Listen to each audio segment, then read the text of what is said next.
Alhamdulillah, alhamdulillahilladzi arsala rasulahu bil huda wa dinil haqq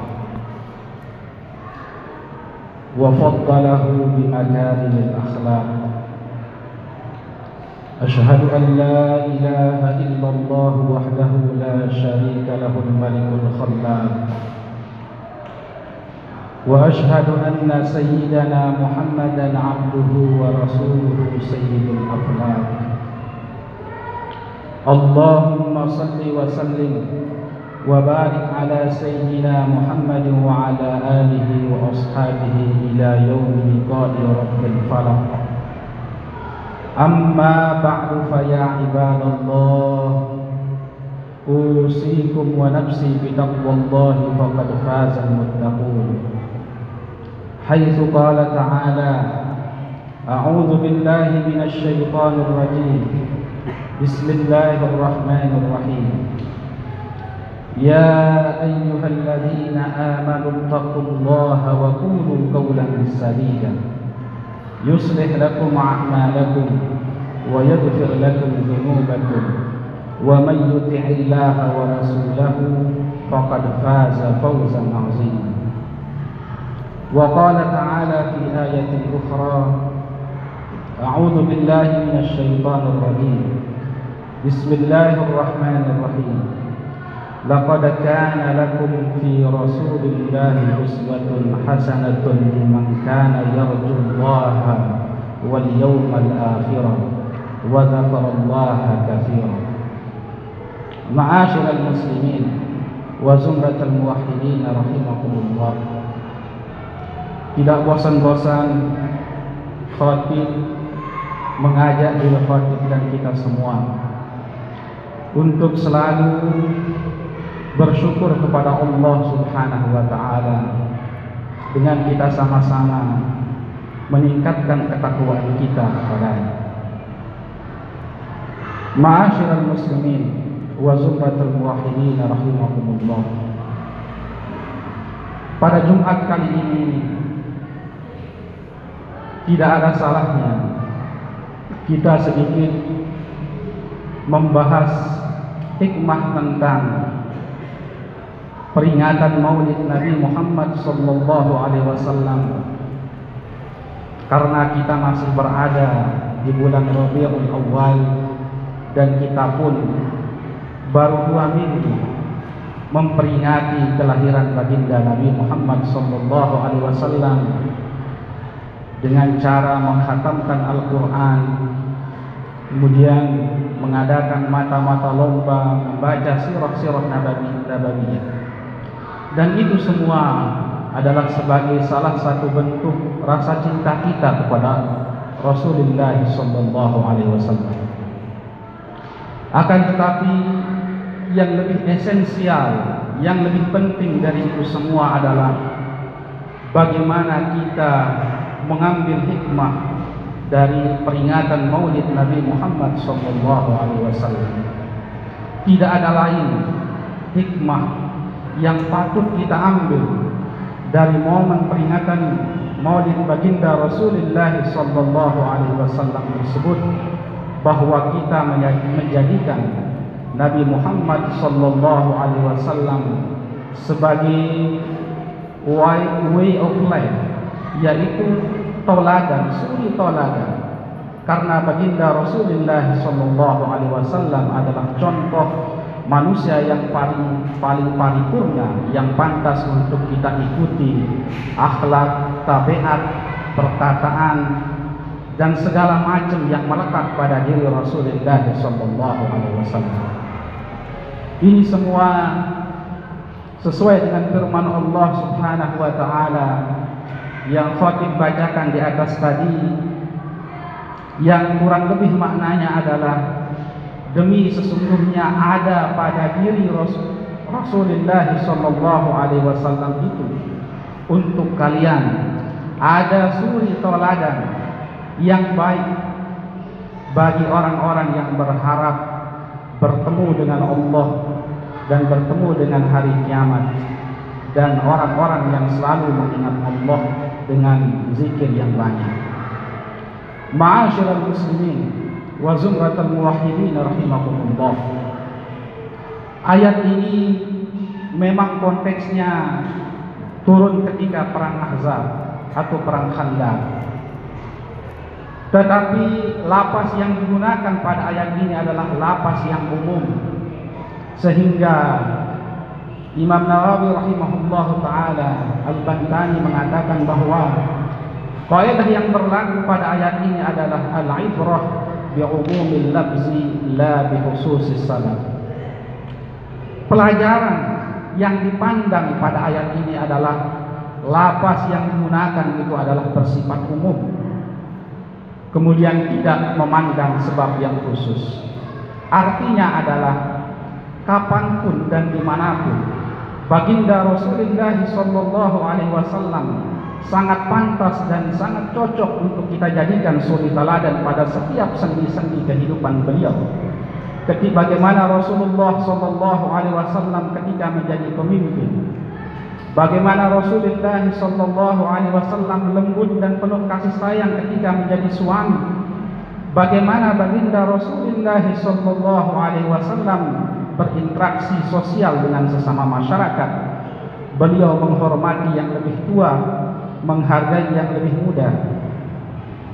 Itulah hikmah dari peringatan Maulid Nabi Muhammad sallallahu alaihi wasallam yang pantas untuk kita ambil pelajaran padanya.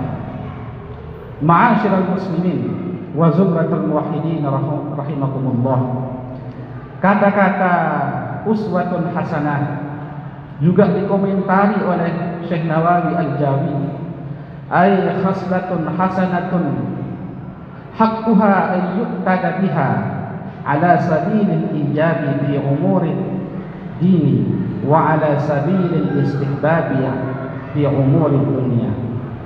Tabiat kelakuan yang baik yang melekat pada diri Rasulullah sallallahu alaihi wasallam tersebut haknya adalah bahwa kita jadikan sebagai contoh dengan jalan yang wajib ketika tabiat itu, ketika kelakuan itu berkaitan dengan urusan agama, dan atas jalan sunnah ketika tabiat, watak dan perilaku Rasulullah sallallahu alaihi wasallam tersebut berkaitan dengan urusan-urusan duniawi. Ma'asyiral muslimin wa zumratul muwahhidin rahimakumullah. Memang kalau kita berbicara tentang akhlak baginda Rasulullah sallallahu alaihi wasallam tidak akan pernah habis. Karena dalam sebuah riwayat bahwa ada seorang yang bertanya kepada sahabat Nabi Muhammad sallallahu alaihi wasallam ketika baginda Rasulullah sallallahu alaihi wasallam telah meninggal. Seorang ini bertanya kepada sahabat Abu Bakar, sahabat Umar bin Khattab, bagaimana akhlak Rasulullah sallallahu alaihi wasallam ketika beliau hidup? Umar yang kita kenal adalah sahabat yang pemberani, yang tegas. Saat ditanya tentang akhlak Rasulullah sallallahu alaihi wasallam, beliau tidak bisa mengeluarkan kata-kata. Beliau hanya menangis, meneteskan air mata. Begitu juga sahabat Bilal ketika ditanya tentang akhlak Rasulullah dengan jawaban yang sama, beliau pun tidak bisa mengeluarkan kata-kata. Beliau hanya bisa mengeluarkan air mata. Sampai akhirnya Siti Aisyah radhiyallahu taala anha ditanya tentang akhlak Rasulullah. Maka Siti Aisyah balik bertanya, bagaimana pendapatmu tentang keindahan dunia ini?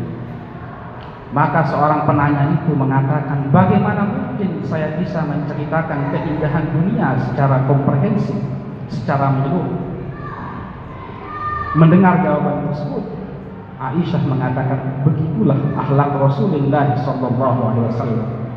Tidak akan pernah habis keindahan dari akhlak baginda Rasulullah sallallahu alaihi wasallam. Kita sebagai umat baginda Rasulullah sallallahu alaihi wasallam, kalau tidak bisa meniru akhlak Nabi Muhammad sallallahu alaihi wasallam 100%, paling tidak 50%. Kalau tidak bisa paling tidak 30%. Kalau tidak bisa juga paling tidak 2%, 1%. Ma'asyiral muslimin wa zumratul muwahhidin rahimakumullah. Ada beberapa akhlak Rasulullah sallallahu alaihi wasallam yang pantas untuk kita jadikan contoh dan suri tauladan, yang diinformasikan oleh Allah Subhanahu wa taala di dalam surah At-Taubah.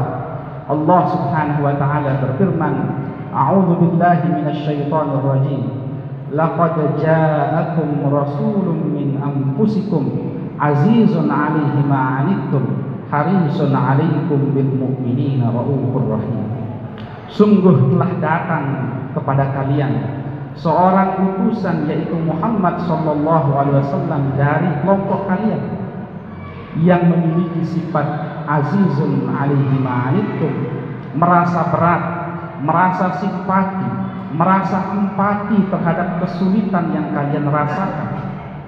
Hal ini tergambar ketika banyak sahabat Rasulullah sallallahu alaihi wasallam meninggal pada peperangan-peperangan yang mereka alami, maka Rasulullah sallallahu alaihi wasallam meneteskan air mata beliau yang mulia sebagai bentuk rasa empati dan simpati. Harisun 'alaikum, Nabi Muhammad sallallahu alaihi wasallam sangat ingin terjadi kebaikan, ketentraman, kenyamanan, kesuksesan pada diri kalian. Nabi Muhammad sallallahu alaihi wasallam sangat mendorong dan ingin melihat sesamanya untuk sukses, untuk damai, untuk bahagia. Bil mu'minina raufur rahim, terhadap kaum mukmin baginda Rasulullah sallallahu alaihi wasallam itu penuh kasih sayang dan kelembutan. Paling tidak inilah 3 sifat baginda Rasulullah sallallahu alaihi wasallam yang perlu kita praktekkan ketika kita hidup di tengah-tengah masyarakat, di tengah-tengah sosial, di bernegara, sehingga kita dengan yang lain terjalin hubungan yang harmonis. Ma'asyiral muslimin wa zumratul muwahhidin rahimakumullah. Inilah khutbah singkat yang bisa khatib sampaikan. Semoga bermanfaat untuk khatib sendiri dan untuk kita semua.